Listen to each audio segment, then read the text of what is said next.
4, 3, 2. This is Frontline Radio. I'm your host, Tryone Muhhammad, on Pop Radio, iHeartRadio, Spotify, Premium, along with co-host Queenie Greene. Once again, thank you for tuning in. This is the first show of the new year, and we thank you, our friends, our supporters, as well as our family members. So we appreciate you tuning in. And listen, go to Pop Radio Worldwide and see it live. Go to Pop Radio Worldwide and tune in live. iHeartRadio and Spotify. Queenie Greene, how you doing, Queenie? I'm feeling great. I'm okay. You okay? I'm okay. I'm Hey, okay listen, dealing with the circumstances. SAT, Queenie had a little brush up with the law. I want her to tell us a little bit about that because, as you know, this being the front line, and that to me is an issue dealing with the police in our community and how that looks and how we interact with the law enforcement and how they interact with us. So, Queenie, what happened? You got this armband. She had her leg or feet wrapped up. I don't know all that happened, but Queenie went through it. What happened, Queenie? So, starting off, Happy New Year, everyone. I hope you guys are having a blessed few days. The first week, few days of the year. So, I am currently bandaged by my wrist. My foot is bandaged, and I can't show you all of that, but I am also in a back brace. So, New Year's Eve, some friends of mine were having a New Year's Eve party, and shout out to my supporters, all my friends. Well, one thing I can say is everybody is like treating me like a little baby right now. So shout out to everybody that's trying to give me rides everywhere. Shout out to everybody that's helping. But I went to get my hair done and get everything done for New Year's to enjoy myself for New Year's with my friends. And being the person that I am, it was cold outside. My friend didn't have a vehicle to get to the store, so I said, I'll take you real quick. So we went up to the Walgreens on 71st and Jeffrey. Now, my friend just recently had gallbladder surgery, Wow. which is an extreme surgery on his stomach. Yeah. And so everybody was, getting ready for the New Year thing. So his girlfriend was at home cooking and getting the house ready. So he needed to run to the ATM to get money, just to finish up what they were doing. So I pulled up. Granted, yes, I did. I pulled up into the handicap space to let my friend out. And before I could move, my car is in reverse. And before I could move out the space, I had a police car block me into the space from being able to move out.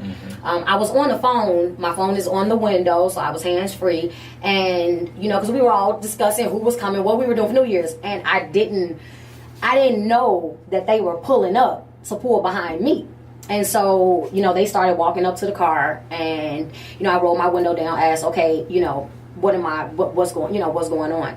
And so I was asked, did I have license and insurance? I was looking for my license, and in my wallet, I have a lot of cards. I got a lot of cards. And so I couldn't really find my license because I'm looking through all my cards, and I don't care what nobody says. I don't care how tough, how hard, whatever you are. When you're dealing with the police, you're a little nervous. Yes. So I'm looking for my license, but I couldn't find it. So I gave them my ID. Showed them that I told them, I do have insurance. I went into my phone, pulled up my email, showed them I have proof of insurance. So the officer takes my ID, comes back to the car. Granted, I do not have any suspended license, or, anything on my license to be taken to jail. At the most, I know my rights. At the most, give me a $250 citation for sitting in the handicapped spot. So the officer came back and said, get out the car, you're being arrested. I pay for Legal Shield every month. And I pay for Legal Shield every month to protect me when I'm in my vehicle. What is Legal Shield? So I pay Legal Shield. For those that would like the service, go check them out. I pay for Legal Shield. It's $25 a month, and you are protected. You have your own attorneys under Legal Shield. If you are pulled over, you can add up to 4 people. So I have my children, my older children on it, because if you are pulled over or anything in the vehicle, you have the right to not be removed from your vehicle. Call your attorneys, and at that point your attorneys can let you know whether they will be there to you on the scene, and they can also speak with the police to let them know they'll be there on the scene, or to tell the police to give you a citation and we'll see you in court. Dealing with the situation, I attempted to do that, but when I tell you, for one of the first times I finally really saw what young men and young women go through when they're pulled over, because it felt like I was summoning the police. Felt like every time I blinked, it was more police surrounding my vehicle. But little on you. Now I'm 5'1.5", about 122 pounds, if that, and I have a truck. So for me to have a XL GMC Envoy, and for the police to be surrounding my vehicle, it seemed like and I'm trying to explain to the officer, and then I know my rights, and I know the police are the police, and yes, but at the end of the day, we have rights. Yeah. We have rights, and I shouldn't be condemned. It shouldn't make you mad as a police officer because I know my rights, and it shouldn't make you more aggressive towards me because I know my rights. You have rights, and I do too. And I am able to, speak on my rights, and I know what I can and I cannot do. And so I refuse to get out the vehicle. Hold that thought. I want you to finish that up. We have a break that yes. we are obligated to. So with that being said, I need you all to, once again, Pop Radio Worldwide, iHeartRadio, Spotify Premium. Go watch us live on Pop Radio. So come on back. We'll be back after these messages. I'm back.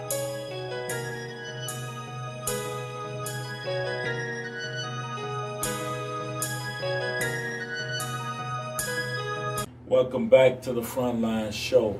When we left, Queenie was telling us about her incident with the police, so I would like her to continue that. So please, Queenie. All right. Welcome back to the show. Make sure you check us out everywhere. Check us out on Instagram as well. Check us out on Facebook. You can check out Tyrone Muhammad's Facebook page, my Queenie Greene page, Tyrone Muhammad on Instagram, Facebook, and WVOG Media CHI on Instagram for myself. So I believe where I left off was the commotion of the police trying to make me get out of the vehicle. And by this point, my friend who I pulled up to let out, he's coming out of the Walgreens, wondering what the hell is going on, because he just walked in and got out the car, walked in, and now he's coming out, and at this point I'm like surrounded, and so he's like, what so I'm trying to explain to him what's going on, and then I'm trying to get on the phone to try to get to my attorneys to call them, and then I was on the phone, so I had to try to hang up with the person I was on the phone with. She called, it was just a lot going on, and so ultimately, want to also thank you. Shout out to Joe Ali. Joe Ali wound up walking into the Walgreens and saw everything going on. Was able to talk with one of the sergeants and tell the sergeant, like, this woman, it's got to be something else, because this woman, I was a guest on this woman's show. Thank you. He also drove my truck back for me, so thank you. So ultimately, the sergeant then came, and I explained to the sergeant what was going on, and they're basically telling me you're going to jail. And granted, they asked me why didn't I get out the vehicle, because I had my cell phone in my hand and all this, and I had to be honest. They didn't like my response. None of the officers liked my response, but I had to be honest. No, I will never I had to literally threw the phone in the car as I was getting out, because I'm surrounded. And if you tell me, I know there had to be at least 10 officers around me, and it was more than that. Over a parking space, over a handicap, being in a handicapped space, and I literally was in reverse. They ran your license. They ran my plates when they pulled up on my car. ID, let's just be honest. They know you had valid driver's license. Yes, I showed them and proved that I had valid insurance. Yeah. So now all this is going on. They snatched me. The officer stuck his hand in my window, trying to unlock my door, and he's rolling up and down the windows and all this. It's a lot of commotion going on, because at this point I'm scared. Because I see all these police officers all around me. I mean, from my front window, all of my windows, there were police. And I got a truck, so it's like 6 windows from front to back. And so I was snatched out the vehicle, but I still had my seatbelt on. So I'm literally doing stuff legally like I'm supposed to. I'm through all the commotion. I'm sitting in my seatbelt. So then the sergeant or officer or whatever reached in to take me out of my seatbelt. They snatched me out the vehicle. They handcuffed me and they put me in a paddy wagon by myself. I don't know why, with all of those police officers that were surrounding, why was I put into a paddy wagon? If that, a paddy wagon is for, you know, a mob action situation or when you have multiple offenders. And with all of the police around, to throw me into a paddy wagon just, to me, was too much. Well, they put me into the paddy wagon and they did not seatbelt me. And I kept explaining. At one point, I kicked the window. Yes, I did. They want to say, you kicked the window. Yes, I did. Because I'm trying to scream to the police, you did not seatbelt me. I'm knocking on the window. I can hear them laughing and talking. So I don't know if you can hear me or not, but I'm trying to let them know before they pulled off, I'm not seatbelted. And I'm in handcuffs. So I could hear. Granted, I don't know what they were laughing at. Whether they were laughing at me or whether they were laughing at something else, but I could hear it. They hit the gas, and I went flying. They hit the gas, and I went flying in handcuffs. And I went back. I wound up falling into the steps part of the paddy wagon. And between that, my foot got jammed. And at this point, I can feel the end of my foot. I know it's something. I can feel it. I feel like it's broken. My shoe is something. I'm in the handcuffs. My wrist is like killing me. My back is now, because I'm literally crouched in and I can't brace myself or even use my feet because now my foot is hurting to even get out the stairs. So when we got to the station, they opened up the paddy wagon door and I fell out because I was in the stairs. They picked me up and then dropped me back on the ground saying I was lying and I was faking and all of this. I kept explaining, I need to go to the emergency. I need to go to the emergency. Finally, they called an emergency for me. I went to the emergency, and after x-rays, this is all what I have. And so when they walked, at that point, then they did walk, well, they refused to allow the hospital to give me crutches. So I had to basically hop for the rest of the night until I was released. And when I came back into the police station, now all wrapped up, the doctor came in and told them she wasn't lying. She's got a sprain, and it's acute. The worst part of everything is my back. So I sustained a lot of pressure on my back, and now I have like a mild case of scoliosis or something. So now I have to go through physical therapy. I have to wear this back brace that I have on right now. My arm and my foot are so pretty you okay. end up getting out of jail. Yeah. And you have a case now. Yes. That you have to go I have to before go to court. Yes. And so what is the charge? They gave me the handicap ticket that they could have gave me from the beginning. So you have no disorderly conduct? They gave me an obstruction of justice. Obstruction of justice, yes. Now, the officer that actually pulled me out of the vehicle, so is afterwards, I guess they found out what I do. What was the justice? What was the justice part that you obstructed? That I didn't produce my driver's license. That's obstructed. Their failure to produce my driver's license. You produced your ID though, right? And then, yes, my ID. But then when I got back to the station, they did extensive checking. I actually had my driver's license on me the entire time. See, I just wanted to give you this opportunity to talk about it. I know of you always on the front line talking about and broadcasting to other people's issues. Well, dealing with the situation, I did not of course, all of my friends, all my family, everybody that is in my personal life on a regular basis, even my business life, everybody knows what's going on. But because of the situation, and I knew what we were going to do to further the situation, I didn't know how, with that whole, you can't talk about a pending case and things like that. So that's one of the reasons why I have not gone on Facebook. I did not do, show when I was in the hospital or anything like that, because I just wanted to make sure that, I'm able to speak on it. So I figured I'd wait till we Well, do people- today's show and Thursday's show. It would be no Frontline show if I don't give my co-host the opportunity to talk about the issues that she had to deal with. We broadcast everyone else's issues. We talk about the issues that our community is dealing with societal issues, and then she had to brush with the law during the New Year.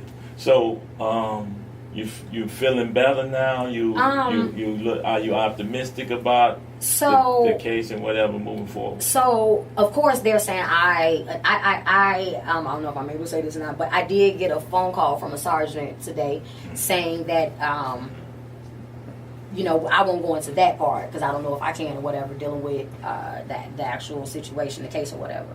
But I am being contacted by them, basically saying that I initiated the situation and things like that. I didn't respond to them because I just, of course I don't want. Yeah. So of course they're saying that I initiated the situation. They're, saying that I kicked the window, so I, did it to myself or whatever. I do know that if there are cameras in the police station, like it should be, there should be enough footage to show that I was told by another sergeant that they did see all of the videos. So if there is an issue with videos not being found, they should be able to find the video in the police station saying that she did, because one of the sergeants asked me, why you didn't get out. I saw the videos. Why didn't you just get out the car? Because I have rights, and I pay for a service to make sure I'm protected when I'm in my vehicle, and... But that's not normal. Really. And I didn't want to get out the car with my cell phone. I think it's normal Cornbread Earl in me. I mean, they'll say I got a shiny object in my hand and then it's 16 shots. I'm not crazy. Well, they'll shoot you 16 shots in the car. So it's not necessarily about the believing you got an object or not. It's just that rights, we have rights. We do have rights. We don't necessarily have to get out the car. We get out the car, I think, a lot of time because we don't understand our rights and because of fear. Yes. And it's, we know that this is going on, but at the end of the day, I mean, it's experiencing this. I see it, we see it with all the different situations on TV. We see it on case, and then actually experiencing it, you just don't understand how fast it goes. All of everything that's going on with it. You can't explain everything when it's happening. Nobody, I don't care. Nobody should be scared to move. Nobody should be scared to move. I mean, and that's pretty much what we're dealing with. We can't ride without being scared, and that's just a problem. Well, listen, you're fortunate. You do have a platform to talk about your stuff. Yes. Everyone don't, and it's probably go on all throughout the city. So with that being said, listen, come on back after these break. You're watching, you're tuned in to Frontline, Pop Radio, iHeartRadio, Spotify Premium. Come on back.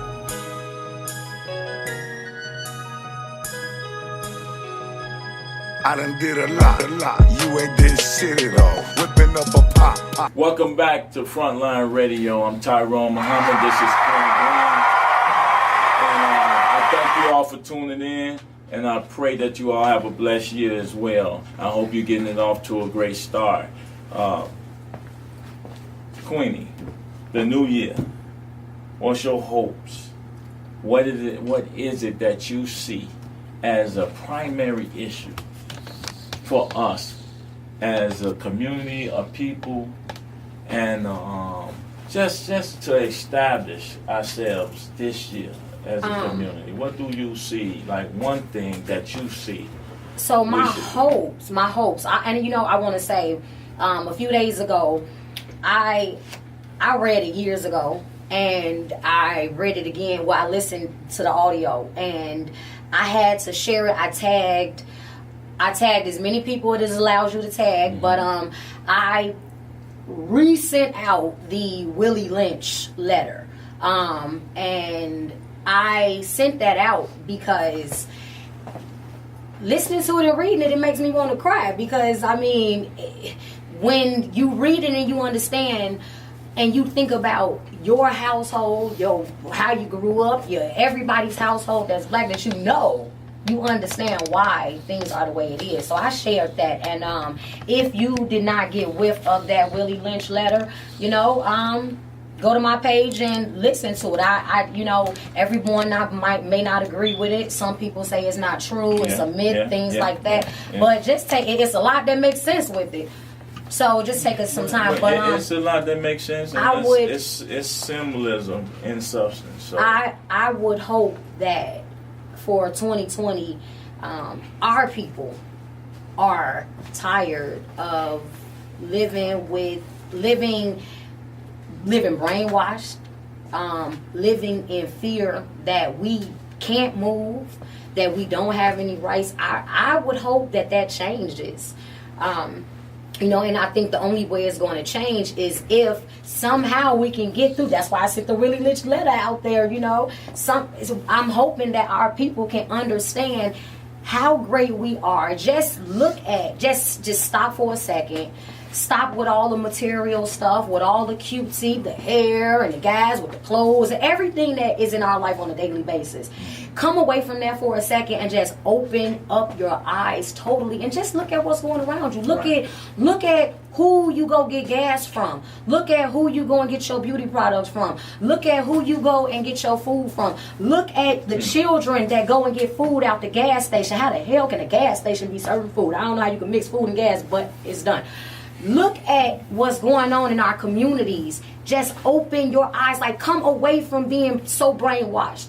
Your clothes, your cutesy, your bad bitch, your bad bitch, and your raw nigga, everything that everybody is in the hood looking at and focusing on.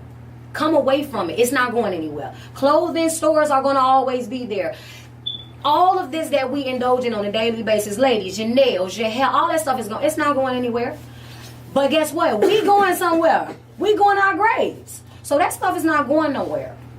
Chime into what's really going on around you. And I would hope, as far as in our communities, at this point in 2020, if between you a bit more radical than me, I guess they would say I'm radical now after what happened on New Year's, but I would hope that that makes you radical. I would hope that the politicians that we select and we vote for to be in our communities, I would hope that they go ahead and understand it is time for a change. You have a certain amount of money that should be going to the community. It should be going to the community.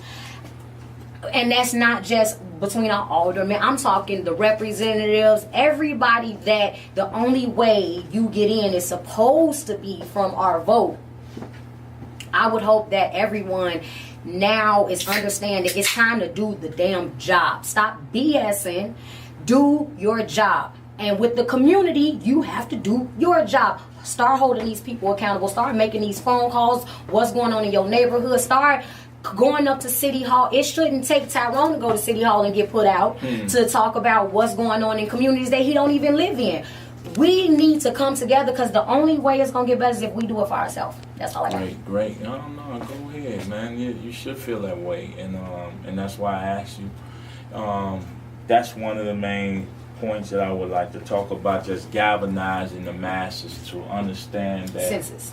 Yeah, the census is how we, quote unquote, to get our money for resources for the communities to operate, right? Mm-hmm. Based on the numbers. But it doesn't matter. It seems that it doesn't matter if we even follow proper census. The resources are not trickling down into the community. So what, we're going to get more money to do what? Give it to someone else to steal? But with that being said, just the masses. You mentioned voting. Voting is very important. Organizing, creating a whole new electorate. Yes. Meaning those people that they don't even believe will show up to the polls. Yes. Don't think, and they're actually right. Granted, we have some feelings that whether they're going to do what they're going to put in office, they're going to do what they want to do. Well, granted, we have that feeling, but one thing, if you, even if you're from the young generation, Lil Wayne made a song for the younger generation to understand this, but everybody at this point should know numbers don't lie. So I do believe that there's a bit of, maneuvering to get done what they want to get done and who they can possibly puppet and things like that. I do believe that's going on. But at the same time, not the issue. Numbers once don't the lie. people, Yes. the people organize, believe me, they feel losing their space. You they can't do anything with a that. landslide, right? Yeah, You they can't. feel losing their position. They feel losing their ability to do whatever it is. Because some people run just to. It gives them some type of feeling, I guess, to be a legislator or a politician. But there are actually those out there that I'm starting to see as a result of doing this work, this outreach, this, just being out here and about for the people. There are actually certain politicians who really would like to do great work for the community. Yes. But because of these blocks, the system, it sucks them in to a base or a standard of operation where it don't even look like nothing is being moved. And some of them are fearful for their positions because if they go beyond, bigger points, if they go beyond what is being constructed around them, they may lose their seat if they don't play ball with a lot of the things that's going on. So not only because I know a couple, I've spoke to a couple that's like, it is a very slippery slope when you're dealing with that situation because of course in order, and I definitely believe it, I'm not a politician, but I can only imagine that if you would like to change some things and you want to do some things,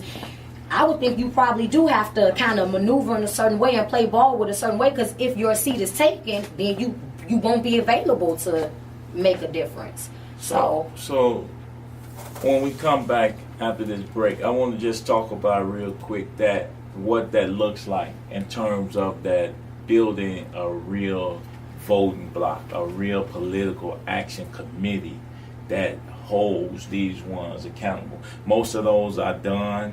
They have the big money in their coffers to then select or elect the candidates or give to the candidates that they think serve them. So people, remember, why don't you, when we come back, why don't you give us an ideal picture of what, so if they don't have it now and they don't know what they should be, give us an ideal picture of what a good alderman for the community looks like. All right, take us out. All right, this is Frontline Radio, Pop Radio Worldwide, Spotify Premium, iHeartRadio. Come back with us every Tuesday from 7 to 8. I'm your co-host, Queenie Greene. To my right, that is your host, Tryone Muhhammad, community servant, ECCSC. We want to also give a shout out to our sponsor, 7 Star. Make sure you check out their website. That is a police app. Hey, I needed that app. And come back with us. We're doing a short break and we'll be back, and we're going to talk about an ideal look for the community, and we're going to give the politicians, the aldermen, and the people an ideal look of what. We're going to read some of the. We're going to read some of the comments, and I want to put out there what the ideal one looks like. So if they don't know, you know what we think you should. Jam told on nobody. God damn, that war we buy it. Dinero we get it. Dinero we did a lot. Most niggas a foe. I done did a. All right. We are back. This is the Frontline Radio Show. I'm your co-host, Queenie Greene, host Tryone Muhhammad. Make sure you check us out every Tuesday from 7 to 8 p.m. Spotify Premium, iHeartRadio station, Pop Radio Worldwide. Make sure you check out our Facebook pages, mine, Queenie Greene, Tryone Muhhammad. You can check us out on Instagram, Tryone Muhhammad everywhere. Just hashtag Google Tryone Muhhammad. And Twitter. For myself, check me out on Instagram, WVOG Media CHI on Instagram. Now, once again, I would like to, and I have to stress this. I need to give a shout out to everybody that's on the live, that's sending me love, everybody that offered me attorneys, everybody offering me rides all over the place. One thing about life is you definitely find out who your friends are in the time of tragedy, in the time when you need help. And when I tell you, all my friends have been treating me like a little baby that I haven't had to drive anywhere. I haven't had. You're 100 pounds. They've been, but everybody's really been looking out for me.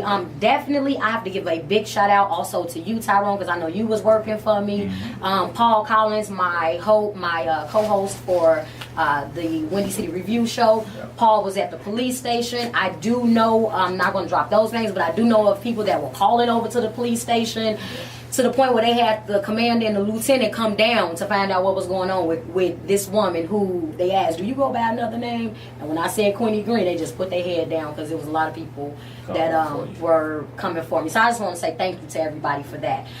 So coming back, I don't think I've ever really heard this done. So why not? Let's do it here. Okay. Tyrone, what's your opinion of the ideal? Because as far as the communities, we talking the first of the chain of command is your alderman. Yes. And these are kind of the people that we have some of our issues with because what we need in our communities is not there. So can we give the people and the aldermen an ideal picture of what you think, I'll chime in, what we think an alderman should be in our community? How should that alderman be conducting themselves in our communities? They're clearly not. It's not them.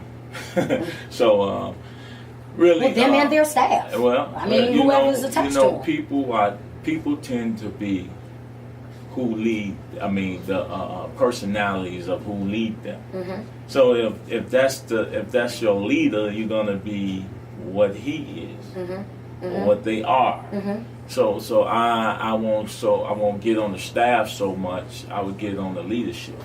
Because the leadership allows the staff to be what it is. So with that being said, first of all, an alderman. Let's start off at the money. I won't even look at the money aspect. The alderman should be, for one, from that community that he represents.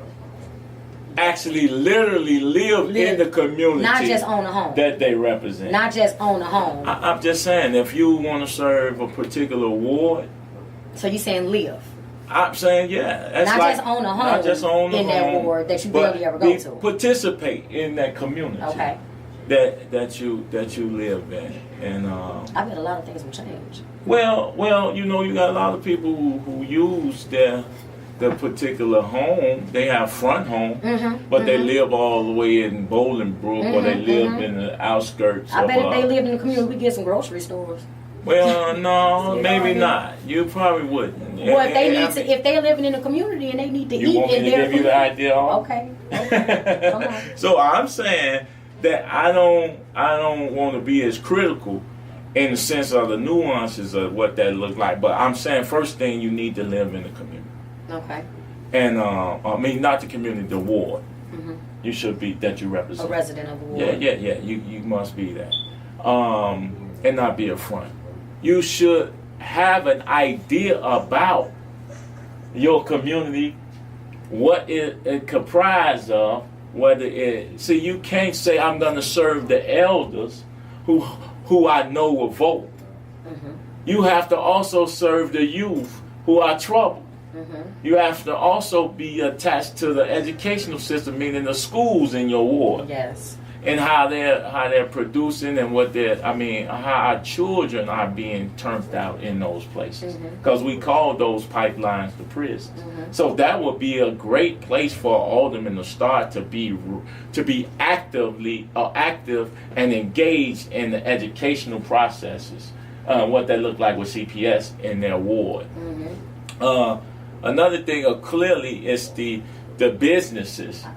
Be in line, be in tune with the types of businesses what are they selling to our kids? Or who, before you get to what they selling to your kids, as an alderman, I'm practicing ownership of the community. Yes. So I mean, the residents should own the businesses in those communities. They should look like. So I would be very skeptical of supporting and giving out. I would seek after the community people that can co-op and build business and opportunities in those wards. Not just take away revenue. Not just take away revenue, because we need that dollar to circulate in order for the ward or the communities in those wards to grow and be powerful. The dollar must circulate. We could probably talk about this subject a whole show. Yes. I'm just saying, and how I feel about what a representative look like. A representative in the community is going to look like me.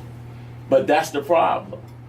I feel this way about all those things I just said to you, but there are barriers even in play for people like myself not to be able to run. Of course, I can't run for a local alderman position, automatic spot, because I'm an ex-felon. But I can run for congressman. I can run for state rep. I can even run for the governor, and I can even run for the president of the United States, but can't run for a local spot in Chicago. What that tell you about that space? Absolutely no sense. What do that tell you about that position where all politics is local? Those businesses, and when you see people have licenses to have 3 liquor stores on one block, all the men of the past have allowed that.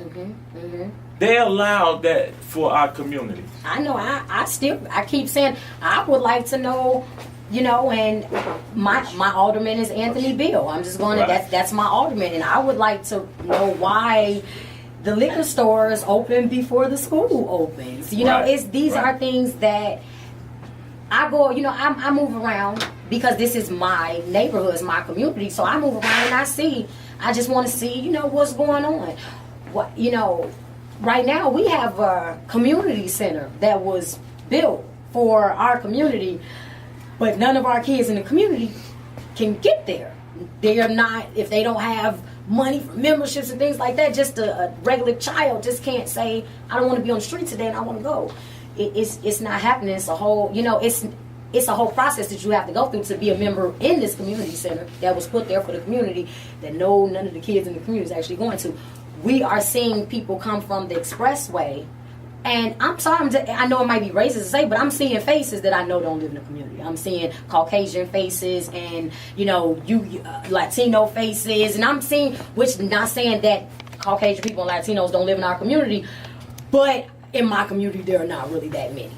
And that's why I see everybody's high class coming off the expressway going into this community center. Not our young men and young women that are standing at the bus stop with nothing to do or standing at the gas station. Listen, when we come back for break, I want to continue and finish and close with what I also see as in terms of repair for our community and what that looks like. Just a solution-orientated approach on how to fix it.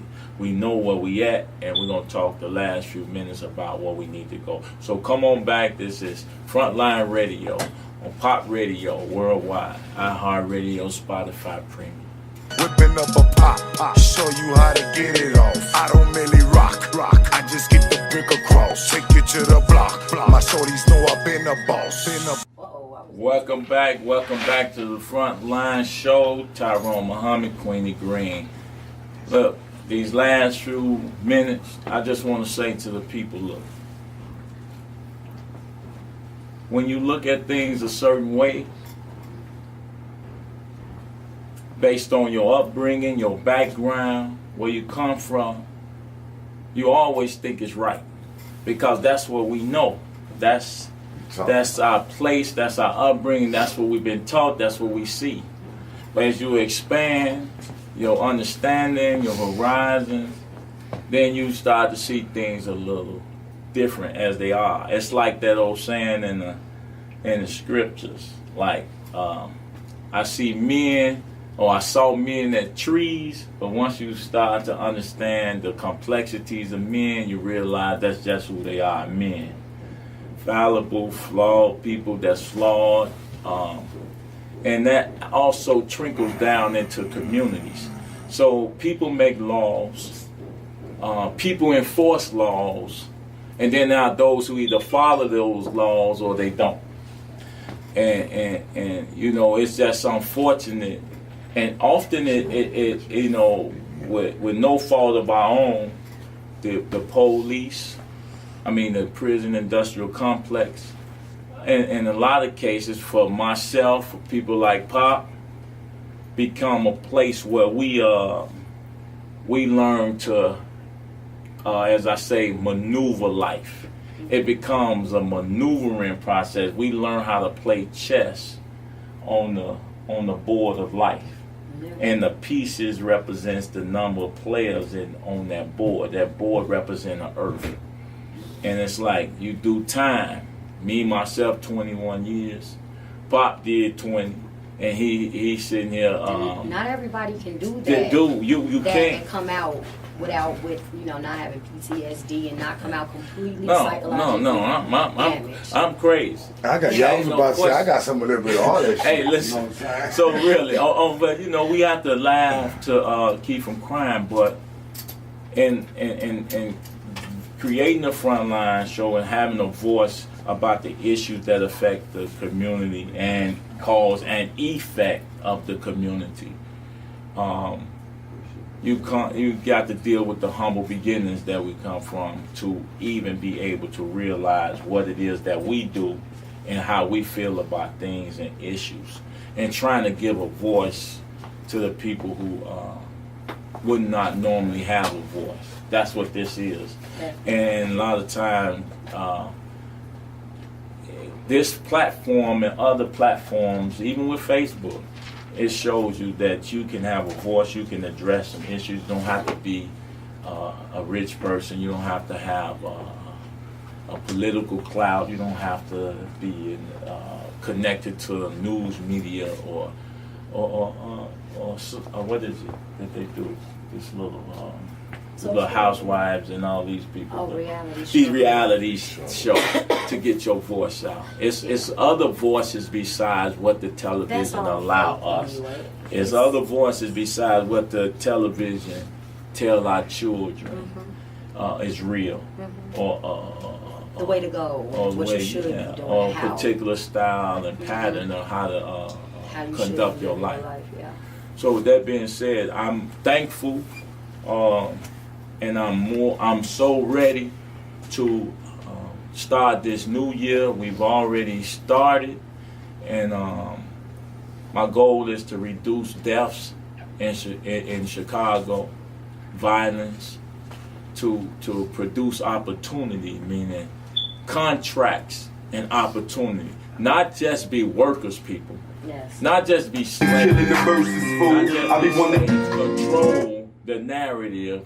I'm fired, my guy, y'all. Yeah, I'm fired. So, but really, control the resources that's coming through our communities, so that those resources can serve the community.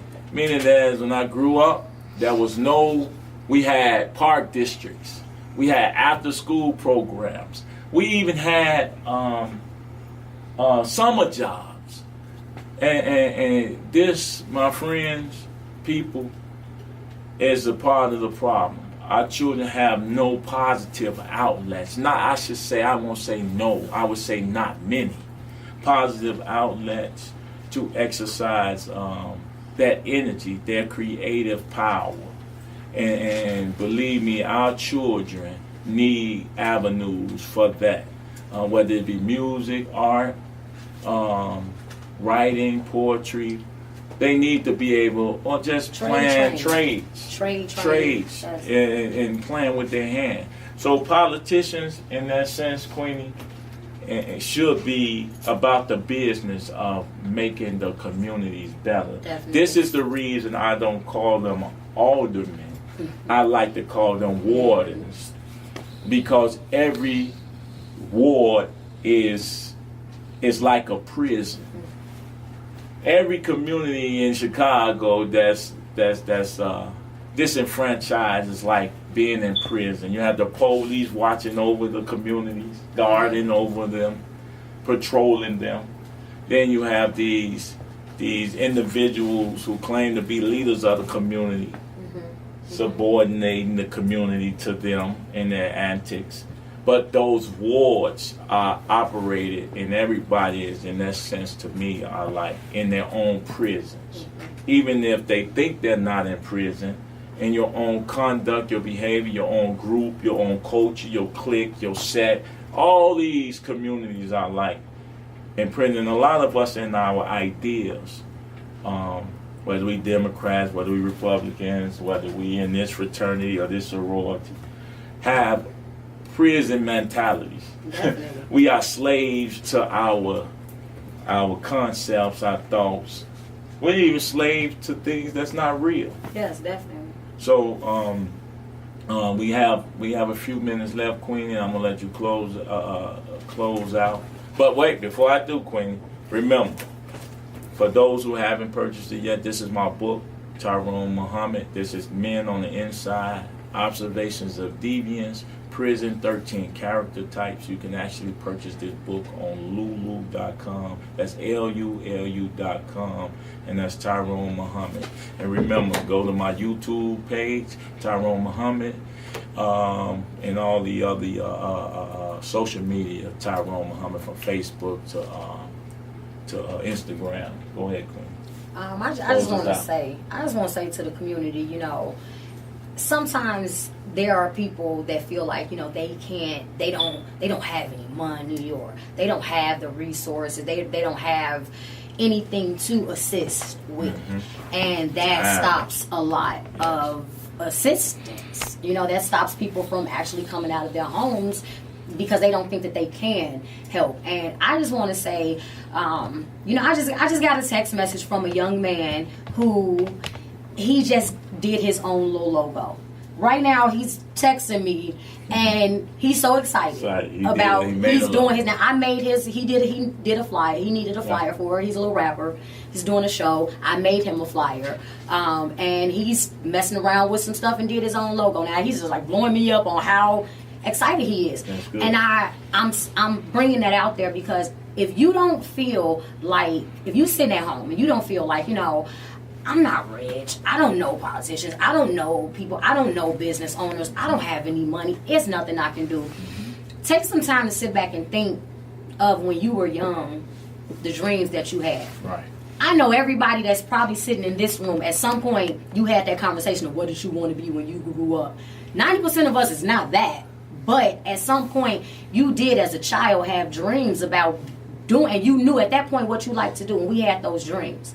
If you don't feel like you can assist, just think about. And we got a brother that come straight from prison. You know, talking about iHeartRadio, having his own radio. Right. Think about radio worldwide, people. Think about if you had people around you, or people that weren't your family, people that were your neighbors, people in the community that cared about what you wanted to be when you grew up, and they actually assisted you with that. You might not be sitting on the couch with nothing to do. If there were people that assisted you with your dreams, you may be doing your dreams, doing your dreams right now. So I just kind of want to throw that out there. If you don't think that you can assist the community, you actually can, and you can by just caring, giving these kids something, because it's a lot of potential in our neighborhoods, and their wings are cut because they don't have the resources or anybody telling them the potential that they have inside of them. We just keep telling them that they little idiots or little whatever's on the block, and they're not all that. They don't have anything else. So you can help. Everybody can help.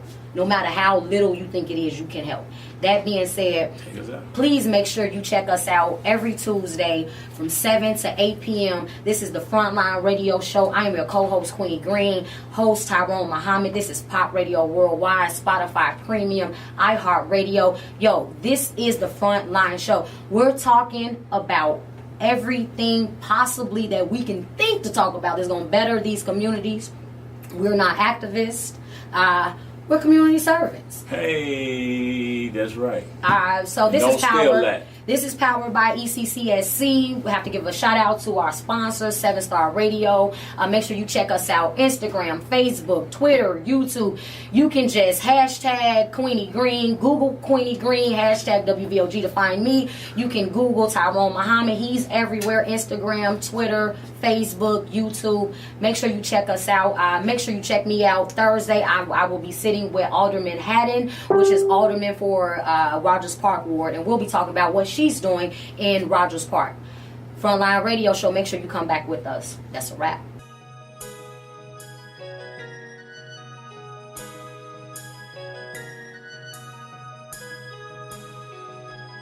I done did a lot. You ain't did shit at all. Whipping up a pop.